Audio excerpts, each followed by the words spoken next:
Willkommen zurück zu Age of Empires Mobile. Heute nehmen wir uns mal das Thema PvP und Kriege vor. Vielleicht könnt ihr euch ja ein paar Tipps geben, aber ihr könnt vorab ja schon mal in die Kommentare schreiben, auf was für ein Server seid ihr? Habt ihr schon Krieg und wie ist der Krieg so verlaufen? Okay, wir gehen mal gleich rein hier und ihr seht zurzeit auf dem Server 09 ist so ein bisschen Krieg. Der japanische Clan, der hat uns angegriffen oder wir haben die auch angegriffen. Die Allianzflaggen wurden gebaut und die wurden zerstört. Und wir gehen erstmal einen Kampfbericht durch. Und zwar wurde ich ja angegriffen.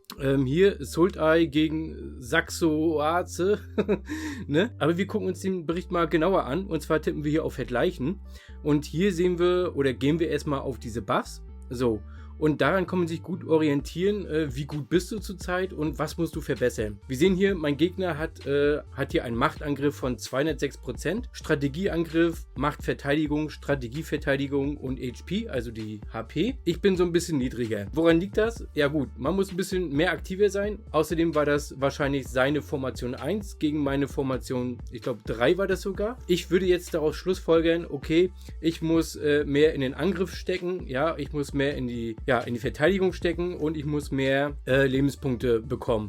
Wie macht man das? Ja, am besten durch die Ausrüstung und natürlich durch die Technologie und natürlich auch andere Dinge. Ihr könnt euch eure Reporte ganz genau immer angucken. Hier stehen auch die Attribute. Ist sehr interessant. Details können wir auch mal raufgehen, weil hier seht ihr, welche Fähigkeiten euer Held wann ausgelöst hat. Ihr könnt hier die Fähigkeiten vom Gegner sehen, wie hoch die Fähigkeiten gelevelt sind und was für eine Auswirkung das auf den Kampf hatte. Ihr seht hier bei mir zum Beispiel, wurde nur die Fähigkeit Heilung aktiviert und beim Gegner wurden 3 Fähigkeiten aktiviert. Und hier sehen wir natürlich auch die Kommandantenfähigkeiten und die Signaturfähigkeiten.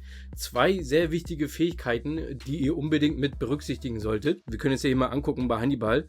Das ist seine Kommandantenfähigkeit, ja, Überraschungssieg und geht bis zu 119% hoch und das ist ein Strategiebonus, ne, den er bekommt. Und die Signaturfähigkeit von Hannibal ist hier unvergleichlich. Hier können wir nochmal rauftippen. Signaturfähigkeit, Schadensquote bis zu 89,4%. Das ist echt enorm. Diese Signaturfähigkeit, die braucht ihr nicht aufleveln, die geht automatisch mit dem Leveln des Heldens hoch. Okay, gut. Was kann ich euch noch für Tipps geben?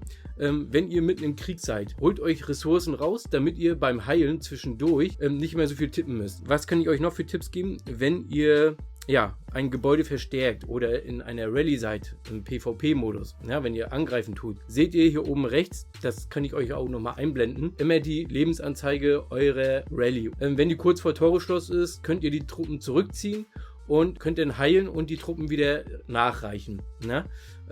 Ganz wichtig ist, wenn ihr Krieg habt und ihr versteckt euch gerade und ihr seht Gegner auf der Karte, bitte lauft nicht an denen vorbei, weil die greifen euch gleich an. Ne? Versteckt euch oder ihr könnt auch jemanden verstärken, der ganz nahe ist, ne? Jemanden aus euren Clan und dann geht ihr wieder zum nächsten Clanmitglied, verstärkt den und so könnt ihr mal Punkt für Punkt weiter vorrücken und umgeht natürlich die feindlichen Gegner. Ne? Weil, wie gesagt, ich habe das selber erlebt, ich war auf einer Rallye, bin zurückgekommen, da stand ein Gegner, hat mich angegriffen. So viel dazu.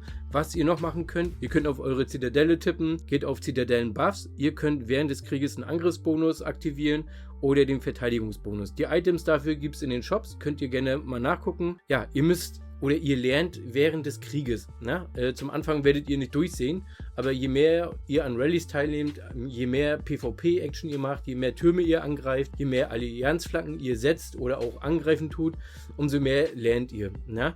Und wie gesagt, wird ein Clanmitglied angegriffen und ihr seht, okay, der hat wahrscheinlich keine Chance, kannst du ihn natürlich verstärken. Ich blende euch jetzt nochmal kurz ein paar Gameplays ein, wie wir unseren Krieg so erlebt haben. So, im Hintergrund seht ihr, wie gesagt, wir hatten ein bisschen PvP-Action in den letzten Tagen, aber das ging eigentlich fit, das war ganz okay. Und wir können uns gleich nochmal angucken, was genau so noch ablief zwischen uns, ja, also den Speed-Clan und den japanischen Clan.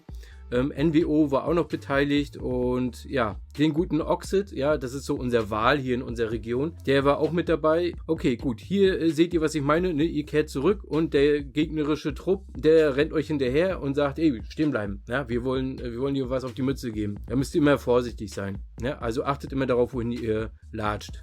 Ja, hier ist ein bisschen Action und diese Action, die war echt interessant. NWO gegen Spie. Und hier steht der japanische Clan vor unserer Allianzflagge. Hier stehen sie wie so ein Kreis. Ne? Und ja, dann brannte unsere Flagge. Da kommt schon unsere Rallye, ja, mit unserem Rambock, den ihr als Allianz natürlich einsetzen könnt und natürlich auch aufleveln könnt. Ihr könnt ja, wie gesagt, schreibt mal in die Kommentare, was für Action ihr auf eurer Karte habt und was für Erfahrungen ihr habt oder hattet. Verstärkung ist eingetroffen. So, und da da hauen sie alle ab. Besiegt, besiegt, besiegt. Also wir sind schon eine recht starke Allianz. In diesem Spiel zählt Köpfchen und Strategie. Ja, rennt nicht einfach so in den Gegner hinein, sondern das muss alles koordiniert und überlegt werden. Versteckt eure Truppen in den Wäldern.